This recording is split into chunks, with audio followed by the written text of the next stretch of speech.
जय सद्गुरुदेव, जय पदशरणम। स्थान मुरादाबाद, सन 1951। अदब। एही जग जामिनी जागही जोगी, परमारथी प्रपंच वियोगी। जानियु तबही जीव जग जागा, जब सब विषय विलास विरागा। भगवान की असीम दया व कृपा से प्रतिदिन पूजनीय माता जी की तबीयत बराबर सुधरती गई। परमात्मा की दया व कृपा से ये उनकी सेवा में ऐसा लग गया कि इसे कभी क्षण भर को भी अजीज दिनेश की याद न सताई। कभी स्वप्न में भी उस बच्चे को नहीं देखा। कुछ ऐसी परमात्मा की लीला हुई कि उसकी शक्ल ही भूल गई। हर चंद कोशिश करने पर भी उसकी शक्ल की याद वापस नहीं आई। परमात्मा ही जाने कि ऐसा कैसे हुआ। इस सेवक को तो ऐसा प्रतीत होता है कि परम पूजनीय दादा गुरु महाराज परम संत महात्मा श्री रामचंद्र जी महाराज की विशेष कृपा इन दिनों इस पतित पर रही। उनकी पवित्र तेजोमय शक्ल बराबर आंखों के सामने बनी रहती थी और दिल में कड़छी सी ठुकी रहती थी। बच्चे की शक्ल या उसकी याद का नामो निशान नहीं था। हर वक्त एक ही चिंता रहती थी कि पूजनीय माता जी का स्वास्थ्य जल्द से जल्द ठीक हो जाए और वो भली प्रकार चलने लगे। परमात्मा ने बड़ी दया व कृपा करके ये अवसर इस दास को प्रदान किया था कि इससे उनकी कोई सेवा बन पड़े।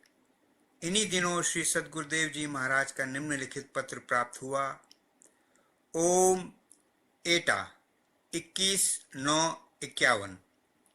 प्रियवर, राम राम व आशीर्वाद। तुम्हारे पत्र बराबर आए मगर जवाब शीघ्र न दे सका, क्षमा करें। अब यहीं लखनऊ में ही रहने का विचार है। पेंशन के लिए अप्लाई किया है। इसी कारण 6/10/51 से 9/10/51 तक यहीं लखनऊ में सत्संग का उत्सव व जलसा होगा। पता यहाँ का ये है, मकान पंडित छोटेलाल शर्मा पेंशनर, मोहल्ला रानी कटरा, पास भोलानाथ का कुआं, लखनऊ। स्टेशन से घर तक 1 रुपए में इक्का या रिक्शा जाता है और बस 1.5 आना फी सवारी स्टेशन से नखाशा अकबरी दरवाजा तक। वहां से 4 आने में इक्का या रिक्शा मिलता है। आशा है परमात्मा की दया व कृपा से आपकी माता जी अब अच्छी होंगी। आप अरोड़ा जी व दूसरे सज्जनों को सूचना दे दें। घर में भगवान की दया व कृपा से अब तबीयत पहले से अच्छी है। वो आशीर्वाद कहती हैं। ब्रजमोहन लाल, लखनऊ। परमात्मा की असीम दया व कृपा से पूजनीय माता जी का स्वास्थ्य लखनऊ भंडारे से पहले ही बिल्कुल ठीक हो गया और ये दास धर्मपत्नी सहित लखनऊ भंडारे में शामिल होने के लिए चला गया। लखनऊ भंडारे के बाद ही सीधा जबलपुर जाने का प्रोग्राम था। लखनऊ में ये पहला भंडारा था जो श्री सद्गुरुदेव जी ने आरंभ किया था। मोहल्ला रानी कटरा में पूजनीय माता जी के शुभ स्थान पर भंडारे का आयोजन हुआ। देवियों के ठहरने का प्रबंध श्री पापा जी यानी पंडित छोटेलाल जी शर्मा के मकान पर तथा पुरुषों के ठहरने का इंतजाम श्री अब्दुल वहीद साहब से मकान पर, जो पापा जी के मकान के सामने ही था, हुआ। मौलाना वहीद साहब के मकान की ये खूबी है कि अगर कमरों के दरवाजे सब खोल दिए जाएं तो एक बड़ा हॉल बन जाता है सत्संग के लिए। इसलिए सत्संग का कार्यक्रम इसी में रखा गया। जब हम लोग लखनऊ श्री सद्गुरुदेव जी की सेवा में पहुंचे तो आप बड़े प्रेम से आंखों में आंसू लिए मिले। आपने अजीज दिनेश के अकस्मात स्वर्गवास के लिए बड़ा खेद प्रकट किया और फरमाया कि वो एक बड़ी पवित्र आत्मा थी जो अपना काम कर गई।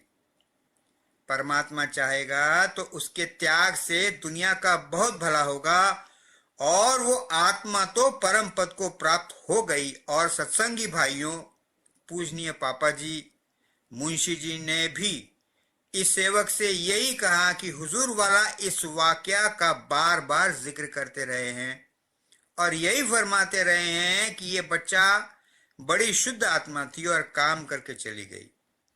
उसका शरीर छोड़ना शोक करने योग्य नहीं है। अगले रोज प्रातःकाल से भंडारे का कार्यक्रम ठीक समय पर आरंभ हुआ। प्रातःकाल आंतरिक सत्संग और दानों से शांति पाठ समाप्त होने के बाद अभ्यास के सिद्धांतों पर प्रकाश डालते हुए श्री सद्गुरुदेव जी महाराज ने फरमाया, अध्यात्म के मार्ग में अदब सबसे बड़ी जरूरी चीज है। जहां अदब है वहां सब कुछ है। जहां अदब नहीं, मंत्री की बेअदबी में शामिल हो तो बादशाह इस व्यक्ति को तो दंड देगा ही, साथ ही उस मंत्री पर भी कि जिसने उस व्यक्ति की सिफारिश की थी। उसकी नाराजगी जरूर होगी कि कैसे गलत आदमी को राज दरबार में नियुक्ति कराई। बिल्कुल ये मिसाल अध्यात्म मार्ग में ठीक उतरती है। सदगुरु साधक तैयार करके जब उचित समझता है तो ईश्वर के दरबार में पेश करता है और ऐसे साधक की रसाई उस मालिक के दरबार में हो जाती है। तब ऐसा साधक अगर बेअदबी करे तो परमात्मा का प्रकोप केवल उसी पर नहीं होता, परंतु उसका गुरु भी साथ में उस नाराजगी का बिला किसी कसूर बायस यानी भागी बन जाता है। ऐसे साधकों को जिनको जिम्मेदारियां सौंपी गई हैं और जिन्हें मालिक के दरबार तक रसाई हो गई है, हरगिज भी किसी भी बेअदबी का कारण स्वप्न में भी नहीं बनना चाहिए। ऐसे साधकों को जिनको जिम्मेदारियां सौंपी गई हैं और जिन्हें मालिक के दरबार तक रसाई हो गई है, हरगिज भी किसी भी बेअदबी का कारण स्वप्न में भी नहीं बनना चाहिए। अगर कभी शैतान बहकावे तो भी कम से कम इसी ख्याल से कि हमारे गुरुदेव को हमारी वजह से क्यों कष्ट उठाना पड़े।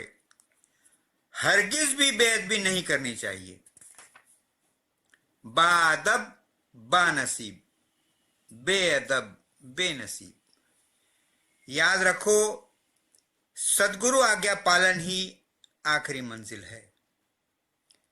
सदगुरुदेव जी का यह प्रवचन केवल इस पतित दासानुदास के लिए ही था और लगातार इस प्रवचन में वो इस सेवक की ओर ही मुखातिब रहे। ये गुनहगार उनका हर शब्द बड़ी एकाग्रता से सुनता रहा और हर शब्द इसके हृदय पटल पर अंकित सा होता चला जाता था। इसके पश्चात फिर इस दासानुदास की ओर मुखातिब होते हुए आपने फरमाया, ब मैं सज्जाद रंगी कुल गरत पीगे मुगा गोयद।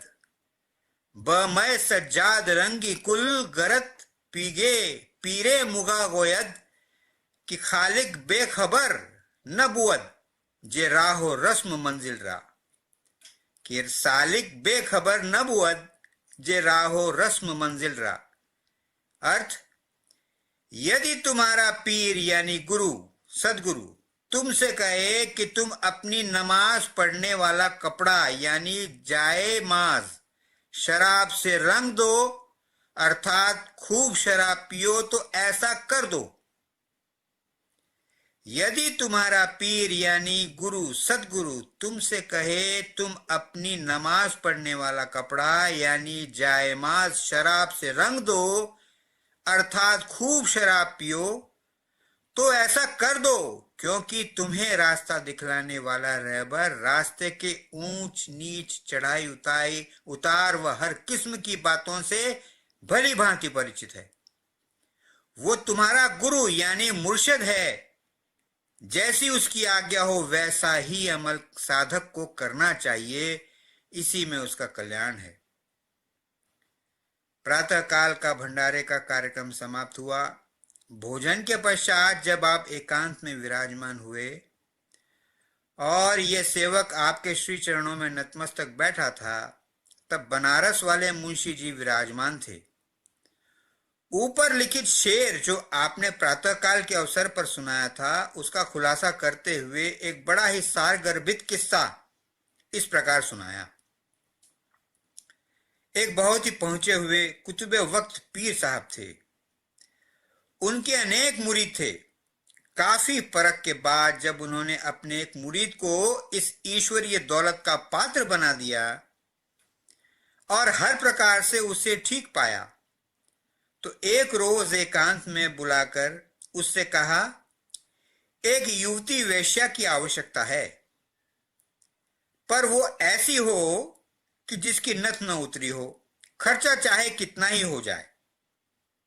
तुम इसके विश्वास पात्र हो, तुम्ही से आशा है कि ये काम चुपचाप कर सकोगे। ध्यान रखो कि ये राज किसी और के कानों तक न जाए। मुरीद ने जवाब दिया, बहुत अच्छा साहब। और जब जनाब से अलग हुआ तो बड़े सोच में पड़ गया। सोचता रहा, ये मेरे पीर साहब हैं। 20 बरस से देखता आ रहा हूं, 5 वक्त की नमाज रोजाना पढ़ते हैं, कभी आज तक कोई नागा नहीं हुआ। हर वक्त अल्लाह की याद में डूबे रहते हैं। खुद ही नहीं डूबे रहते, लेकिन जो साहबान आपके पास आ बैठते हैं उनको भी अल्लाह की याद में डुबो देते हैं। आज तक इनके जीवन चरित्र में कोई भी त्रुटि या लग्जिश नजर नहीं आई। बड़ा पाक साफ जीवन है। आज इन्हें इस बुढ़ापे में क्या हो गया कि ऐसी ख्वाहिश इनके दिल में पैदा हुई? क्या इस अवस्था में ऐसा कामिल फकीर शैतान के चंगुल में इस प्रकार फंस सकता है? अल्लाह भला करे। और इस गुनहगार से यह फरमाइश, क्या करूं और क्या न करूं।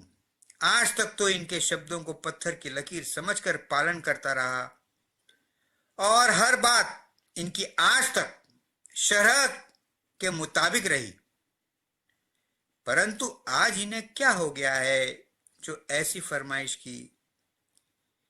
ये सोचता सोचता आला मुरीद अल्लाह की याद में रोने लगा और रोते रोते एक गहरी नींद में गायब हो गया। घंटे 2 घंटे बाद जब चेतना हुई तो इसके दिल से यही आवाज निकली कि आज तक जिस पीर का हुक्म माना है, आज भी उसके हुक्म को सच्चाई के साथ बजा ला। अल्लाह मददगार है, वही रक्षा करने वाला है। ऐसा विचार कर वेश्याओं के बाजार की तरफ गया। बहुत खोज के बाद लगभग आधी रात के समय उनको मालूम हुआ कि एक ऐसी लड़की जिसकी नथ नहीं उतरी है किसी वेश्या के यहां मौजूद है। उससे बातचीत करने पर एक भारी रकम देकर उस लड़की को उसके दलाल के साथ अपने पीर साहब के पास लाया और उनके कमरे में दाखिल होकर फरमाया कि जैसी लड़की की उनको आवश्यकता थी वो मौजूद है। पीर साहब ने फरमाया, हम तो बूढ़े हो गए हैं और बेकार हैं, इस लड़की को हमने तुम्हारे लिए ही मंगवाया है, तुम रात भर इसके पास रहो। अब तो मुरीद की परेशानी का ठिकाना न रहा। आज तक कितने अभ्यास और मेहनत के बाद जो आध्यात्मिक और सदाचार युक्त जीवन प्राप्त किया, क्या वह पीर के हुक्म से मिट्टी में मिल जाएगा?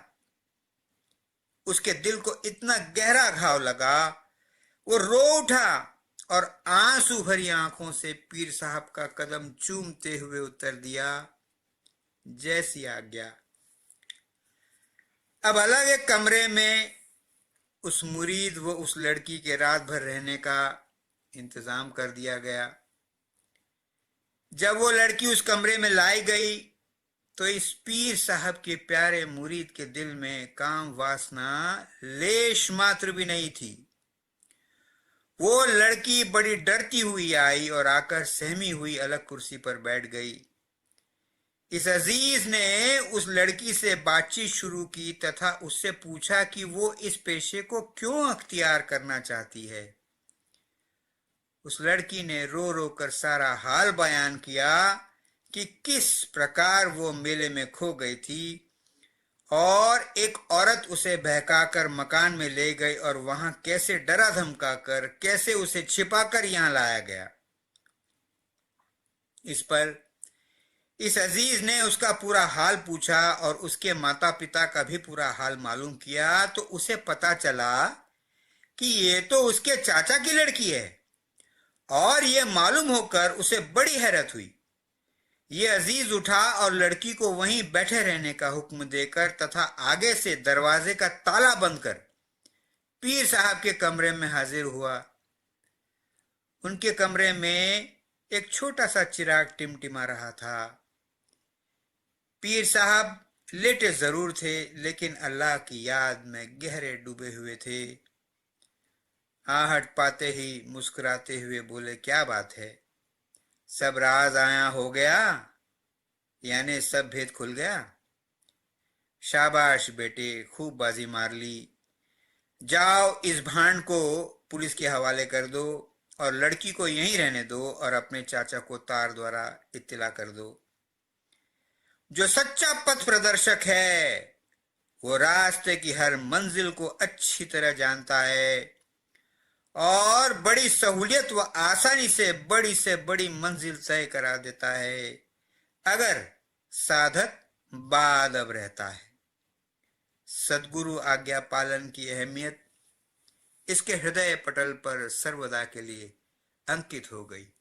परमात्मा तू ही है, तेरी इच्छा पूर्ण हो।